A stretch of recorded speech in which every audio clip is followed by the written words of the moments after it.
Okay, I have some technical questions, but people who are watching, before I get to them, they may be wondering what happens to me as I fall toward the black hole. So, Yes, what happens to me in the traditional picture prior to this paper? right. And then what happens in your view or in you and your collaborators' view? Brilliant. Yes, exactly. So the traditional picture is that you would experience nothing special at all as you cross the horizon. You're sitting in your spaceship, you know, you see, the matter of when you cross the horizon is there are actually different definitions of when you cross the horizon, because the horizon is a somewhat subjective um, notion, in the sense that if I'm trying to communicate from my spaceship to another spaceship that's, let's say, further out from the black hole, um, depending on exactly where that spaceship is, I may or may not be able to send signals.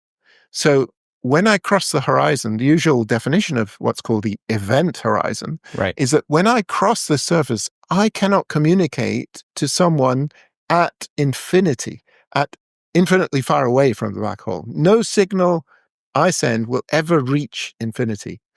But if someone's nearer, you may be able to communicate with them. And so there's something called the event horizon, there's something called the apparent horizon. This is a surface which Roger Penrose defined in his proof that black hole formation is inevitable. And his definition was much more physical. It was that if you imagine sending out light rays in the space-time where the black hole is forming, there will be some of those shells of light rays will start reconverging. And when they reconverge, they can never diverge again. So basically, when the outgoing light rays start to converge, you can call that when the black hole is formed locally. And so that's called the apparent horizon. So yeah, so there's still this ambiguity about exactly where the horizon would be. Our best guess so in the conventional picture, nothing happens at all. You just fall across the horizon.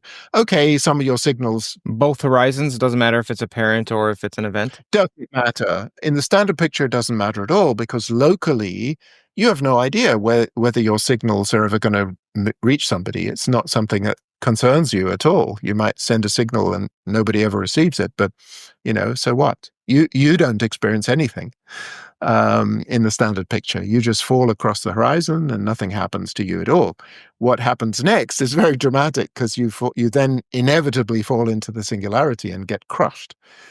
So that's the standard picture. Nothing exceptional happens at the horizon, at either horizon at all.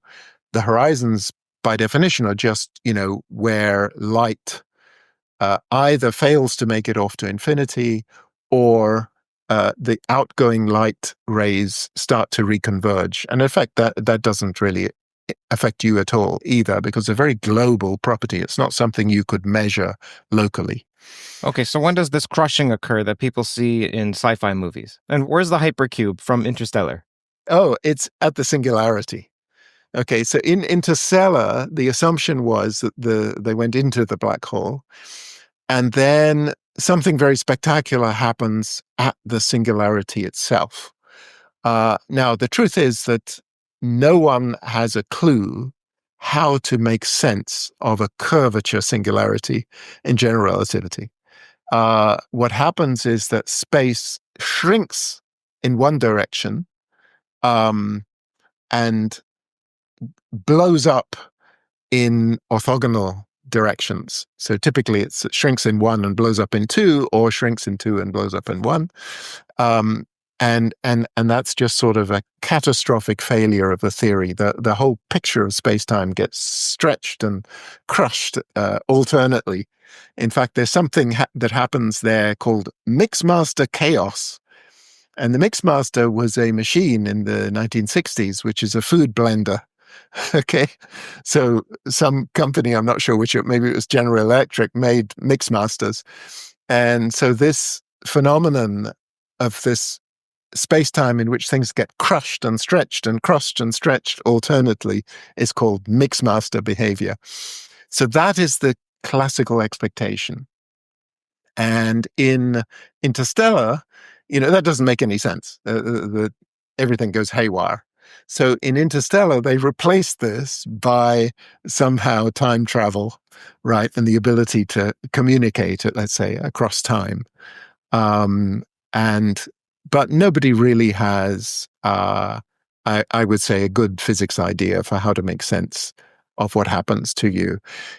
There are notable attempts by people who study holography, and they have a much more radical picture than ours, which is that there are wormholes. I guess it's a little bit like Interstellar. There are wormholes which connect the interior of different black holes and share information across these two black holes. But to be honest, I've never been able to make sense of that picture. It's far more radical than ours. Okay, so in the traditional picture, you pass these so-called horizons. You don't Yes, notice anything as you're yes, passing through, and then eventually you get squeezed into a tube, and then you reach what is called the singularity, the curvature yes, singularity, because they're just like there exactly. are different forms of horizons, there are different types of singularities. Curvature singularity. That's right. So That's you right. meet that, and then no one knows what occurs once you meet that. Okay, that's the traditional approach since the 20s, That's 30s. the traditional approach. I would say no. It became accepted after Kruskal analyzed the Schwarzschild metric, which is the metric of a non-rotating, non-charged black hole, the simplest black hole. Kruskal analyzed it and realized that there was a way to analytically continue across the horizon, which left the space-time locally Minkowski everywhere, uh, except at the singularity. So yeah, the conventional picture was only really began to be accepted in the 60s. Okay. But since then, it's been. I mean, all the general relativity community has essentially bought the standard picture. Okay, and now you come in. So the person listening is wondering, they are falling toward a black Right. hole. What do they see Right. as they're going toward it, and what occurs as they move past the horizon, if they can even move past it? Yes. Good. So essentially, nothing happens in this picture until you encounter this special surface. And then something extremely dramatic happens. And this is well before anything would happen in the standard picture. What happens is that you encounter antimatter. You encounter an anti version of your spaceship containing an anti version of you. Of yourself. Yes. And the two spaceships would meet, annihilate into radiation, which would then fly up the horizon and off to infinity. So it's extremely dramatic. It could not be more different than the standard picture. Now, would you even see that other person? Well, let's say there is no. No, you can't. You would never, you don't have a chance because the way light travels in the space time forbids you from actually seeing any signal from the other side until you hit the horizon. The horizon is the first surface at which I could actually see something coming from the other side. I cannot see it before I hit the horizon. Yeah, in your paper, you joined two boundaries, one of sigma plus zero and one of sigma minus zero. Exactly. Exactly. So sigma equals zero is where the two join, and neither side knows anything about the existence of the other side until you hit that special surface. So yeah, it's a very different picture.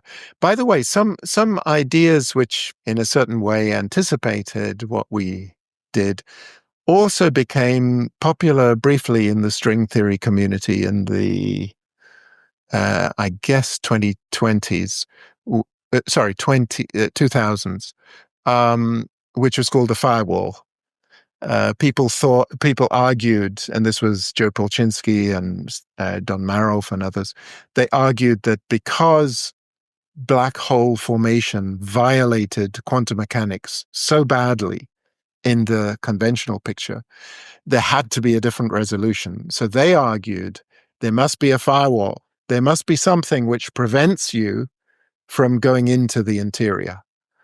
And, there was a lot of debate. These are very smart people, and there was a lot of debate about it, but I think it was inconclusive. So our picture, I think, is a better I would claim, a better motivated mathematical description than a firewall. But, something very dramatic is going to happen when you hit the horizon. And it's important to realize that process is quantum. As you hit the horizon, the process of pair annihilation, as I described at the beginning, it cannot happen quantum mechanically. It's just not, classically, it's not allowed. Mm-hmm. It depends on the particles going faster than light for a brief quantum moment. That's this curve turns around. That's pair annihilation. And what we're claiming is that is exactly the process which saves the black hole in the sense of making it compatible with quantum mechanics, is that the particles come in from one side, the antiparticles from the other side, they annihilate and sail off as radiation, and there is no interior to the black hole. New update. Started a Substack. Writings on there are currently about language and ill-defined concepts, as well as some other mathematical details. Much more being written there. This is content that isn't anywhere else. It's not on Theories of Everything. It's not on Patreon. Also, full transcripts will be placed there at some point in the future. Several people ask me, "Hey Curt, you've spoken to so many people in the fields of theoretical physics, philosophy, and consciousness. What are your thoughts?" While I remain impartial in interviews, this Substack is a way to peer into my present deliberations on these topics. Also, thank you to our partner, The Economist.